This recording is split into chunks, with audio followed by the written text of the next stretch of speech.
Alléluia. Regarde ce qui est écrit dans le livre de Luc, au chapitre 11, au verset 9. Regarde, il dit une parole très intéressante ici. Il dit, et moi je vous dis, demandez et l'on vous donnera, cherchez et vous trouverez, frappez et l'on vous ouvrira. En effet, tout ce qui demande reçoivent, celui qui cherche trouve et l'on ouvrira à celui qui frappe.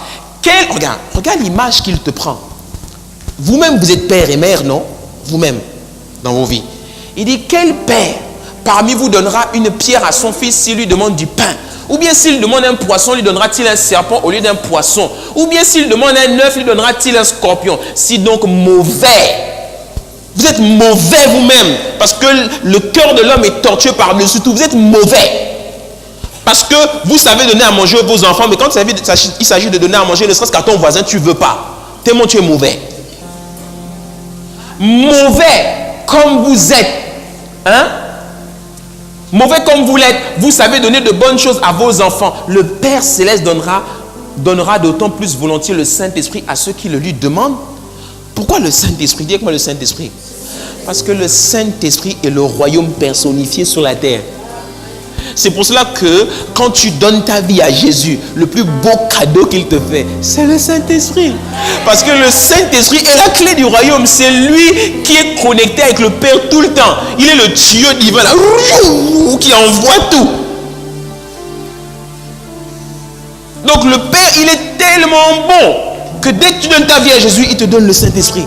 Et le Saint-Esprit, c'est pour ça qu'il faut l'aimer, il faut avoir une intimité avec lui. C'est de dire, Saint-Esprit, merci pour ci, merci pour ça, merci. Parce que le Saint-Esprit a une seule mission, c'est de te rendre heureux.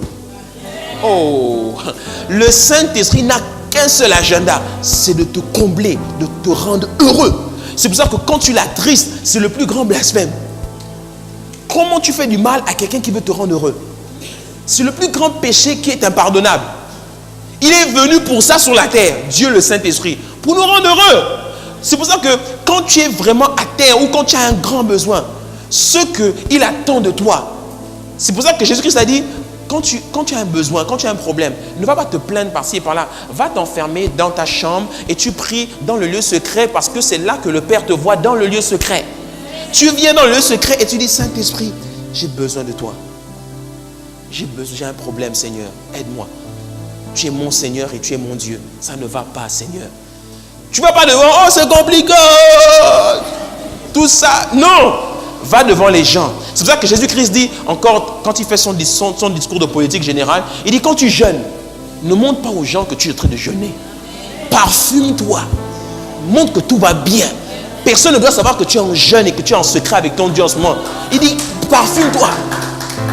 Parce que toi, ta clé, c'est le Père. Les gens disent, mais la femme là, on ne sait pas comment elle fait. Comment elle peut passer par des moments aussi difficiles et garder le sourire? Mais ils ne savent pas que toi, ta source, c'est le Père. Ouais. Alléluia. On dit qu'à Port-Gentil, vous tous qui êtes à Port-Gentil là, qui nous regardez, on dit qu'à Port-Gentil, oh les licenciements, tout va, les gens ont perdu le boulot, etc. Les gens ont fait les marches, ils ne sont pas contents, etc. Et alors, dis-moi, et alors? Quand tu es un enfant de Dieu, tu dis, et alors? Mon Père prend soin de moi. Si vous vous inquiétez, moi je ne m'inquiète pas. Le Père va s'occuper de moi. Ouais. Même lorsque tu as un semblant d'inquiétude qui veut monter là, parce que tu regardes tes enfants là, maintenant tu dis, hey, je vais faire comment, etc. Non, t'inquiète pas. Dis-moi, t'inquiète pas. T'inquiète pas. Parce que le jour où tu as confessé, Romains chapitre 10 au verset 9, Jésus comme ton Seigneur, et que tu as cru dans ton cœur qu'il est ressuscité des morts, mon Dieu, s'il y a bien une chose que le Seigneur s'engage vis-à-vis de son peuple, c'est de prendre soin de lui, de le protéger et de garantir sa sécurité. Ça, c'est le Seigneur. C'est ce qui caractérise le plus un Seigneur. Alléluia.